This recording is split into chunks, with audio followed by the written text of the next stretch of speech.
Here's the truth about the tennis story everyone's getting wrong, and it starts with a photo that should have made every fan in Washington celebrate. 2 days before the Mubadala DC Open began, cameras caught Venus Williams and Alex Eala sharing a practice court, trading shots, laughing between rallies, looking every bit like a team gearing up for a run. The clip spread fast, racking up tens of thousands of views before the sun had even set on that training session, and fans who'd bought tickets specifically hoping to watch these two on the same side of the net were counting down the days. Then Saturday arrived, the draw dropped, and something didn't add up. Williams' name was there, but instead of Eala standing beside her, it was Diana Schneider, the Russian standout who spent the year climbing into the world's top 20. Eala's name wasn't on the doubles list anywhere. No statement, no heads up, nothing. Just a quiet swap that left everyone staring at their screens trying to figure out what they'd missed. And if you know anything about Venus Williams' summer, you know this wasn't the first time a partner had vanished on her right before match time, which is exactly why this story deserves more than a passing headline. Let's rewind a bit further, because the DC Open collapse doesn't make sense without the two heartbreaks that came before it. Back in May, at Roland Garros, Venus lined up alongside Hailey Baptiste, a young American with real momentum behind her.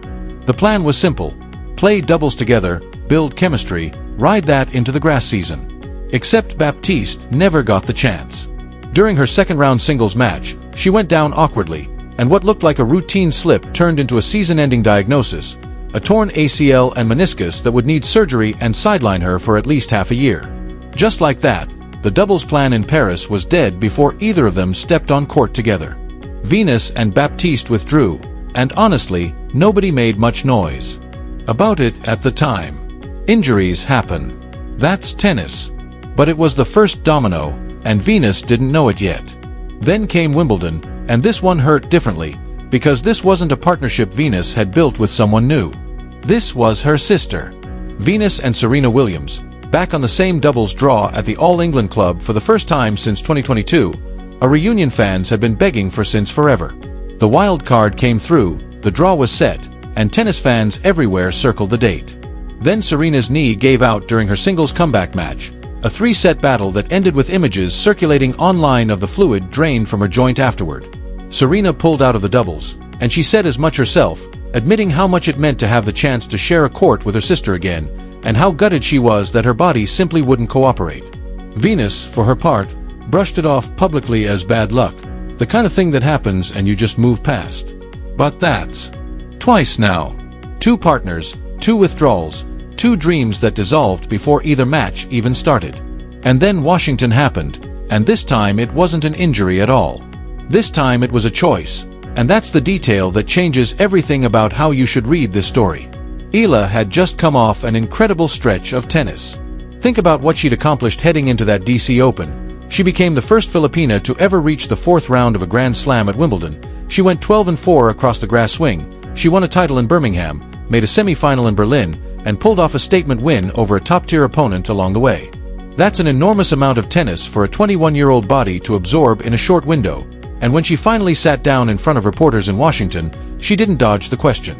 She said flat out that she respected Venus enormously, that she was grateful for every minute she'd gotten to spend learning from her, hitting with her, being around her. But then she said the part that actually explained everything. She felt like Venus deserved a partner who could show up fully, physically and mentally, in both singles and doubles, and right now, coming off that brutal stretch, she just didn't have that capacity to give in both events at once. It wasn't a snub. It wasn't drama. It was a young athlete being upfront about her own limits, choosing to protect her body and her singles run rather than spread herself too thin and shortchange a legend she clearly admires. And if you sit with that explanation for a second, it's actually one of the more mature things you'll hear from a tour player this young. So why did it still sting the way it did? Because from where Venus was standing, this made 3 in a row. 3 partners, 3 collapses, all within the span of a single summer. First Baptiste's knee. Then her own sister's knee. Now a healthy, willing partner choosing to step back for entirely reasonable, understandable reasons. None of it was personal, none of it was anyone's fault, but stack 3 disappointments on top of each other and even the most composed competitor on tour is going to feel it. And Venus is 46 years old. She's not chasing rankings points or trying to prove herself to anyone. She's out here because she loves the game, because being on court still means something to her after more than 3 decades as a professional, And every time a doubles plan falls through, it's not just a scheduling inconvenience, it's a missed chance to do the thing she still genuinely enjoys doing. So when the media packed into her pre-tournament press conference in Washington expecting some kind of reaction, what they actually got was almost unsettling in how calm it was. No frustration in her voice, no pointed comments, nothing that even hinted at resentment. She simply said that she and Eala had a great time together back at Bad Homburg, so naturally she'd been looking forward to running it back in Washington. It just didn't work out this time, she said, and then added that she'd love for there to be a future chapter to that partnership, whenever the timing lines up better. That's it. That's the entire response. And depending on who you ask, that either tells you Venus Williams has reached a place of total peace with how her career is unfolding at this stage, or it tells you she's mastered the art of saying nothing while revealing everything, because underneath that graceful non-answer is a pattern that even outside observers picked up on immediately. Andy Roddick, breaking it down on his podcast, put it about as bluntly as anyone has, noting that Venus has genuinely had a rough stretch with doubles this year, first with Baptiste at the French Open, then with her sister at Wimbledon, and now with Eala in Washington. He wasn't being harsh about it, more just stating the obvious pattern everyone was dancing around. And he made another point worth sitting with, which is that if he were a young player on tour right now, he'd be lining up to play doubles with Venus Williams for as long as she's still competing, because there's something genuinely special about sharing a court with a player of her stature. But he also understood exactly why Eala made the call she did, pointing out that these young players have to be responsible to their own bodies, and that the whole point of a long summer stretch is building toward deep runs in these tournaments, not burning out trying to do everything at once. In other words, nobody in this story is the villain. Not Baptiste, whose knees simply gave out at the worst possible moment. Not Serena, who tried everything to get her body ready and just couldn't push through. And not Eala, who made a mature, self-aware decision about her own limits rather than overcommitting and letting everyone down on the court instead of before it. So here's where it actually gets interesting, because Venus didn't sit around waiting for sympathy. She adjusted, almost instantly. Diana Schneider stepped in as her new partner, and this wasn't some last-minute scramble born out of desperation either. There's actually a pretty charming story behind how it came together.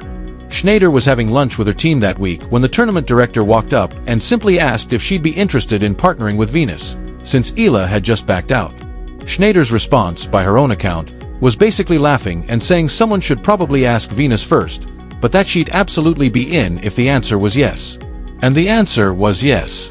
The two of them stepped onto the court together with almost no practice time, and yet somehow they looked completely in sync from the opening game, cruising to a straight sets win over Quinn Gleason and Ulrich Eikery to open their run in the doubles draw and punch their ticket into the quarterfinals. Venus herself sounded genuinely upbeat about it afterward, saying their energy just clicked and that she was thrilled Schneider said yes, especially with how demanding this stretch of the calendar is. Playing both singles and doubles is a real grind on the body, and having a partner who was fully locked in made all the difference. Schneider echoed that sentiment right back, calling the pairing worth it despite how suddenly it all came together. Watching the two of them on court, you'd never guess this partnership was assembled over a lunch table interruption just days earlier. There's a nice symmetry buried in all of this too, because while Venus was building new chemistry with Schneider, Eala wasn't sitting on the sidelines feeling guilty about her decision. She was proving exactly why she needed to make it.